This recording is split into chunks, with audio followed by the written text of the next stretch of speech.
Hello student. एक बार फिर से मेरे यूट्यूब चैनल प्रीति इनसाइट एकेडमी में आप सभी का स्वागत है। तो जैसे कि कल मैंने उसका बीएड प्रवेश परीक्षा 2025 जो है वो उसका मैंने सिलेबस देखा था संपूर्ण, और जाना था कि क्या क्या आता है उसमें। और मैंने ये बात भी कही थी कि क्लासेस शुरू करूँगी जल्दी। तो आज जो क्लास है वो पहली क्लास रहेगी। तो मैं जैसे कि आपको टीचिंग एप्टीट्यूड पढ़ाने वाली हूँ, और कोशिश मेरी रहेगी कि जो है आपको और भी चीज़ें कराई जाए। लेकिन मैं थोड़ा सा समय कम दे पाती हूँ क्योंकि मेरी जो दिन भर की व्यस्तता है और उससे समय थोड़ा सा कम ही मिल पाता है, चाह कर भी नहीं कर पाती हूँ। लेकिन फिर भी मैं पूरी कोशिश करूँगी कि आपको जो है निराश ना किया जाए और आपको अच्छे से अच्छा कंटेंट उपलब्ध कराया जाए, जिससे आप जो है अपनी परीक्षा पास करने में या अपनी परीक्षा में सफलता हासिल करने में आपकी मदद हो सके। ठीक है, तो चलिए शुरू करते हैं।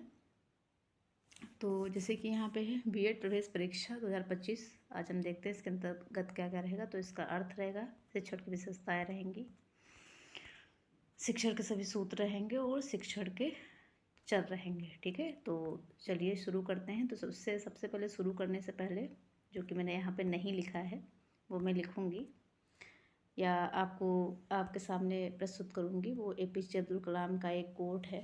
तो चलिए शुरू करते हैं। शिक्षण एक बहुत ही महान व्यवसाय है जो व्यक्ति के चरित्र, क्षमता और भविष्य को आकार देता है। तो एपीजे अब्दुल कलाम ने ये बात कही है, और एपीजे अब्दुल कलाम ने कहा है कि शिक्षण जो है एक महान कार्य है या व्यवसाय है ना, जो व्यक्ति के चरित्र, क्षमता और भविष्य को आकार देता है। जाहिर सी बात है कि एक शिक्षक है वो भविष्य का निर्माता कहा गया है ना, क्योंकि जो हमारे बच्चे होते हैं जिनको हम शिक्षित करते हैं, जिनको हम शिक्षा देते हैं, वो जो है हमारे देश का भविष्य होते हैं ना। तो इसीलिए कहा गया है कि शिक्षक जो एक अच्छा शिक्षक जो है भविष्य का निर्माता होता है। इसलिए कहते हैं कि अगर आप शिक्षक बनने जा रहे हैं तो आप कोशिश करें कि वो सभी गुण अपने भीतर जो हैं धारण करें, जो एक आपको पूर्ण शिक्षक बनने में मदद करता है, और जो आप बच्चों को एक अच्छा व्यक्ति बनाने का प्रयास करें या मतलब कर सकते हैं, जो बनाने में आप सहायता करें।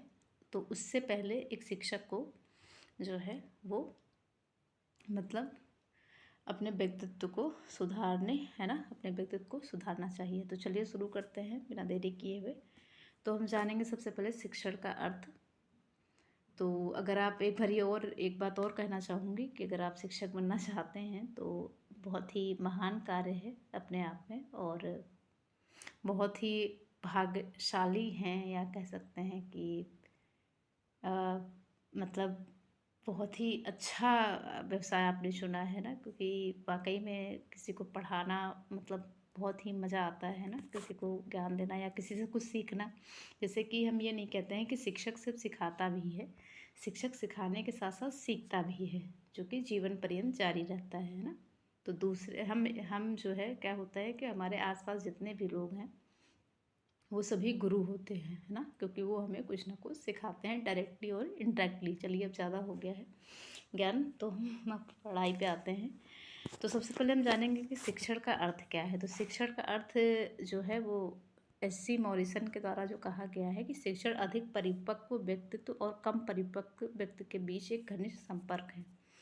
तो यहाँ पे अधिक परिपक्व मतलब अगर आप शिक्षक हैं तो आपने वो सारी ट्रेनिंग प्राप्त की होंगी है ना। यहाँ पे अधिक परिपक्व जो कहा गया है वो शिक्षक को कहा गया है, और जो कम परिपक्व होते हैं, जो हमारे नन्हे बालक होते हैं है ना, उनके जो बीच है ना एक घनिष्ठ संपर्क है ना व्यक्ति के बीच। तो यहाँ पे एस.सी. मारूसन द्वारा ये बात कही गई है ना। कहने का मतलब है यहाँ पे शिक्षक और स्टूडेंट का जो संबंध है वो बताया गया है। ठीक है, आगे हम चलेंगे। तो शिक्षण दूसरों को ज्ञान, कौशल और मूल्य प्रदान करने की प्रक्रिया है। तो यहाँ पे भी वही बात निकल के आती है कि शिक्षण जो है दूसरों को ज्ञान, कौशल और मूल्य प्रदान करने की प्रक्रिया है। सीखने और समझने की सुविधा के लिए जानकारी और विचारों को साझा करना शामिल है। तो सीखने और समझने की सुविधा है ना। देखिए यहाँ पे सीखने और समझने की बात की गई है। जैसे कि मैंने बोला ही कि शिक्षक जीवन पर्यंत सिखाता है, और खुद भी सीखता है ना। शिक्षक सिखाने से पहले सीखता है। जैसे कि हम कहते नहीं कि हमारे आसपास सभी गुरु हैं, तो वो यही चीज़ यहाँ पे कही गई है कि सीखने और समझने की सुविधा के लिए जानकारी और विचारों को साझा करना शामिल है ना। कि जो हमें है, जो हमें ज्ञान है, जो हमें नॉलेज है, वो हम आपको साझा करते हैं और आपसे कुछ ना कुछ सीखते हैं या कुछ ना कुछ फीडबैक लेते हैं कि मैं कैसा कर रही हूँ ना। तो मतलब मुझे अगर खास कर कहा जाए तो मुझे बहुत मज़ा आता है सीखने और सिखाने में। आप बताइएगा कमेंट करके कि आपको क्या है, और आप शिक्षक क्यों बनना चाहते हैं ये भी आप बताइएगा कमेंट करके, ठीक है। फिर हम बात करेंगे शिक्षण की विशेषताएं। तो शिक्षण की विशेषताएं हैं तो यह एक गत्यात्मक वातावरण में होता है ना, डायनेमिक जिसे कहते हैं, जहाँ शिक्षण अधिगम प्रक्रिया लचीली होती है। मतलब शिक्षण अधिगम प्रक्रिया जो है फ्लेक्सिबल होती है और शिक्षार्थियों की ज़रूरतों के अनुसार इसमें बदलाव होता रहता है। जैसे कहते नहीं है कि जैसे कि हमारी जो शिक्षा है, वर्तमान जो हमारी शिक्षा प्रणाली है, वो जो है वो शिक्षार्थी या कह सकते हैं स्टूडेंट सेंटर्ड है ना। तो जैसे कि जो हमारी प्राचीन शिक्षा थी वो शिक्षक मतलब टीचर सेंटर थी, है ना। तो उसमें जो है शिक्षक को ही महत्व दिया जाता था, स्टूडेंट जो है वो निष्क्रिय रूप से सीखते थे या सिर्फ जो है शिक्षक को फॉलो करते थे। लेकिन अभी जो हमारी जो NAP 2020 में भी ये बात कही गई है, चाहे वो NAP 86 हो आपकी, है ना, 1986, तो उसमें जो बात की गई है वो टीचर स्टूडेंट को सेंटर में रखने की बात की गई है। तो इसीलिए यहाँ पे ये बात बोली गई है कि एक लचीली प्रक्रिया है, मतलब फ्लेक्सिबल है, शिक्षार्थियों की ज़रूरतों के अनुसार कि इसमें बदलाव होता रहता है। मतलब कि शिक्षार्थी को क्या चाहिए या शिक्षार्थी की क्षमता के अनुसार, है ना, इसमें बदलाव कर सकते हैं, ठीक है। आपको समझ में आ गया होगा जो कि विशेषताएं हैं। या अनिवार्य रूप से बौद्धिक गतिविधि है, तो बौद्धिक गतिविधि है ही है। जैसे कि यहाँ पे बौद्धिक अनिवार्य रूप से बौद्धिक है।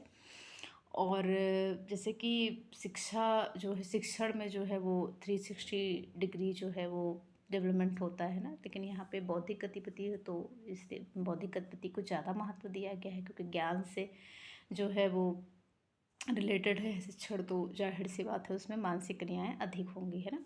यह एक कला के साथ साथ विज्ञान भी है ना। तो शिक्षण जो है कला तो है ना। जैसे कि कहते नहीं है कि सभी को पढ़ाना नहीं आता या सभी को पढ़ना नहीं आता, है ना।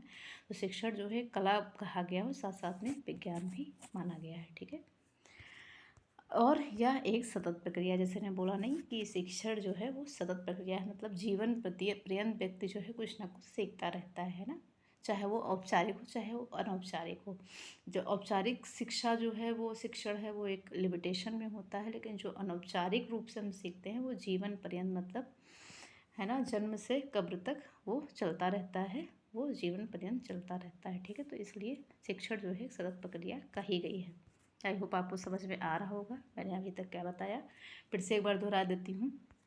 शिक्षण जो है वो डायनेमिक है, मतलब गत्यात्मक वातावरण में होता है। एक लचीली प्रक्रिया है, मतलब फ्लेक्सिबल है, और शिक्षार्थियों की ज़रूरतों के अनुसार या क्षमता के अनुसार उसमें बदलाव होता रहता है। अनिवार्य रूप से बौद्धिक है, बौद्धिक गतिविधि है। यह एक कला के साथ साथ विज्ञान भी है, और जो है यह एक सतत प्रक्रिया है। तो शिक्षण क्या है आपको अच्छे से समझ में आ गया होगा, ठीक है। अब हम इनके सूत्रों की बात करेंगे, तो चलिए सूत्रों पे चलते हैं। शिक्षण के सभी सूत्र, तो शिक्षण के जो सभी सूत्र हैं उन पे बात करेंगे। तो चलिए शुरू करते हैं। तो जो पहला है वो ज्ञात से अज्ञात की ओर है ना। तो ज्ञात से अज्ञात और मतलब एक बुद्धिमान शिक्षक को अज्ञात का पता लगाने के लिए हमेशा ज्ञात पिछले ज्ञान से आगे बढ़ना चाहिए, है ना। तो जैसे कि क्या होता है कि अगर आप अभी चल के घर लेसन प्लान बनाएंगे, अगर हम सरल सा उदाहरण लें, अभी तो आप प्रवेश परीक्षा देंगे, फिर काउंसलिंग कराएंगे, फिर आप जो है एडमिशन लेंगे, फिर आप पढ़ाना ये जो है वो पढ़ना शुरू करेंगे, है ना। तो इसीलिए बीएड बनाया ही गया है कि जो शिक्षण एक अच्छे जो एक तरीका है, जो एक प्रक्रिया है शिक्षण की, वो सभी चीज़ों से होके गुजरना होता है बीएड की डिग्री लेने के मतलब लेने के दौरान, है ना। तो वो तो खैर आप सीखेंगे। तो यहाँ से जो क्या होता है कि पूर्व ज्ञान, जैसे कि क्या होता है कि हम अगर किसी चीज़ को सिखा रहे हैं, तो जैसे कि हम कहेंगे कि बेटा ये क्या है। जैसे हमने एक बॉल दिखाई बच्चे को, उसके हाथ में एक बॉल है, क्योंकि बच्चे जैसे कहते नहीं कि मूर्त चीज़ों को ही समझ पाते हैं ना, मूर्त चीज़ों से ही अमूर्त की तरफ पढ़ पाते हैं। जैसे मैंने उसको दिखाया कि ये क्या है, तो वो कहेंगे गोल गोल है कुछ है ना, तो उसको हम फिर बताएंगे कि क्या है, ये बॉल है ना। तो उसको जो नॉलेज है उसको दे मतलब दिखाया जाता है या बताया जाता है कि बॉल है ये, उसका जो नाम दिया जाता है। तो उससे पहले यही है कि एक गोला है ना, उससे जो है खेला जाता है और वो खेला जाता है, उसे बॉल कहते हैं। तो यहाँ पे जो दिख रहा है, जो गोला दिख रहा है, गोल दिख रहा है, जो गोल उसका आकार दिख रहा है, वहाँ से हम शुरू करते हैं। तो एक बुद्धिमान शिक्षक को अज्ञात का पता लगाने के लिए हमेशा ज्ञात पिछले ज्ञान से आगे बढ़ना चाहिए, ठीक है। दूसरी अगर हम बात करें तो निश्चित से अनिश्चित तक है। निश्चित से अनिश्चित तक मतलब कोई हमेशा निश्चित परीक्षण किए गए पर भरोसा कर सकता है, और इसलिए अनिश्चित चीज़ों को पकड़ने के लिए अनिश्चित चीज़ों अवधारणाओं घटनाओं या ज्ञान को आसानी से संपर्क किया जा सकता है। तो आपको इस समझ में आ गया होगा। तीसरी अगर हम बात करें सरल से जटिल की ओर, है ना, सरल से जटिल की ओर मतलब सरल से जटिल या आसान से कठिन शुरू करने के लिए हमेशा एक उपयुक्त शिक्षण क्रम या अनुक्रम प्रदान करता है, ठीक है। वही अगर हम बात करें मूर्त से अमूर्त, जैसे मैंने आपको समझा ही दिया कि अमूर्त जो है भ्रमित है। अमूर्त भ्रमित इसलिए है क्योंकि वो कल्पनाओं में होता है ना। तो कल्पनाएं हम कई तरीके से विचार सकते हैं या सोच सकते हैं, कहने का मतलब है ना। जैसे अगर हमने मान लीजिए कि मुझे टीचर बनना है, तो हम क्या कल्पना करते हैं कि मैं तो जो है टॉप करूँगा, फिर मैं सीटेट करूँगा, फिर जो है मैं तुरंत वैकेंसी आएगी, मैं टीचर बन जाऊँगा। लेकिन क्या होता है असलियत में कि वैकेंसी आती ही नहीं है। तो ये जो है वो भ्रम पैदा करता है, या फिर मैं नहीं बन पाया, कुछ कारण रह गया, तो भ्रम ऐसे मैंने बता दिया आपको समझने के लिए। तो अमूर्त जो है भ्रमित है, समझना मुश्किल है और व्यक्तिपरक है। नए ज्ञान का अधिग्रहण एक सरल कार्य बन सकता है जब यह मूर्त उदाहरणों, वस्तुओं और घटनाओं के साथ समर्थित हो। तो जैसे कि मैंने बताया ना कि मूर्त से अमूर्त की तरफ जो है वो हम शिक्षा ग्रहण करते हैं। तो जो मूर्त होती है, जो मूर्त मतलब जो प्रत्यक्ष जिसे हम देख सकते हैं, अमूर्त मतलब जो कल्पनाओं में होता है, जिसे देखा नहीं जा सकता है, ठीक है, इतना याद रखिएगा। तो ये जो है शिक्षण के सूत्र हो गया चौथा, जो कि मूल से अमूर्त है। और विशेष से सामान्य तक जो सूत्र इसका जो और है वो है आपका विशेष से सामान्य तक, मतलब विशेष से सामान्य तक संपूर्ण, अधिक समझने योग्य, प्रेरक और प्रभावी हैं। इसलिए एक शिक्षक को पहले पूर्ण से शुरू करना चाहिए और फिर चरण दर चरण इसके भागों को जो है जोड़ना होगा, है ना। तो आपको समझ में आ गया कि विशेष से सामान्य और पूर्ण से अंश तक। अगर हम पूर्ण से अंश की बात करें तो संपूर्ण, अधिक समझने योग्य, प्रेरक और प्रभावी। इसलिए एक शिक्षक को पहले पूर्ण से शुरू करना चाहिए और फिर चरण दर चरण इसके भागों को जोड़ना चाहिए। वो वही बात आ जाती है पूर्ण से अंश तक भी। फिर हम बात करें आगमन से निगमन तक। तो आगमन विधि और निगमन विधि किसने दी थी वो मुझे कमेंट करके आप बताइएगा। खैर इसके बारे में आगे पढ़ेंगे, लेकिन अगर आपको पता है तो इसके बारे में कमेंट करके बताइएगा।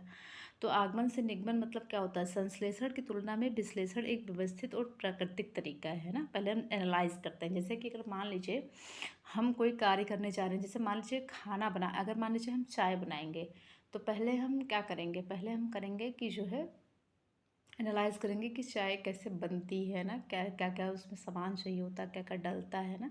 तो उसको हम उस पर विश्लेषण करते हैं ना। तो विश्लेषण जो है व्यवस्थित और प्राकृतिक तरीका है, मतलब विश्लेषण जो है उसको प्राकृतिक तरीका कहा गया है। इसलिए एक शिक्षक को पहले विश्लेषण शुरू कर चाहिए और फिर संश्लेषण का उपयोग करना चाहिए, है ना। तो संश्लेषण पर पहुँचने से पहले विश्लेषण का प्रयोग करना चाहिए। तो ये हो गया आपका आगमन से निगमन तक, ठीक है। वही अगर हम बात करें विश्लेषण से संश्लेषण आ जाता है तो संश्लेषण की तुलना में विश्लेषण एक व्यवस्थित और प्राकृतिक तरीका है। इसलिए एक शिक्षक को पहले विश्लेषण शुरू करना चाहिए और फिर संश्लेषण का उपयोग करना चाहिए। वो यही बातें यहाँ पे हो जाती हैं, ठीक है। तो ये जो है आपके शिक्षण के सूत्र हो गए, ठीक है। तो मैं सोच रही हूँ कि ज़्यादा बड़ी क्लास ना लूँ ताकि आपको बोरिंग ना भी लगे, और जो है मतलब आप अच्छे से पढ़ भी लें, है ना। तो ये आपके जो शिक्षण के सूत्र हो गए वो हो गए, क्या क्या हो गए फिर से एक बार हम देख लेंगे। ज्ञात से अज्ञात तक, निश्चित से अनिश्चित तक, है ना, सरल से जटिल तक, मूर्त से अमूर्त मैंने समझा ही दिया है, विशेष से सामान्य तक, और जो है आपका पूर्ण से अंश तक, और आगमन से निगमन, विश्लेषण से संश्लेषण, है ना।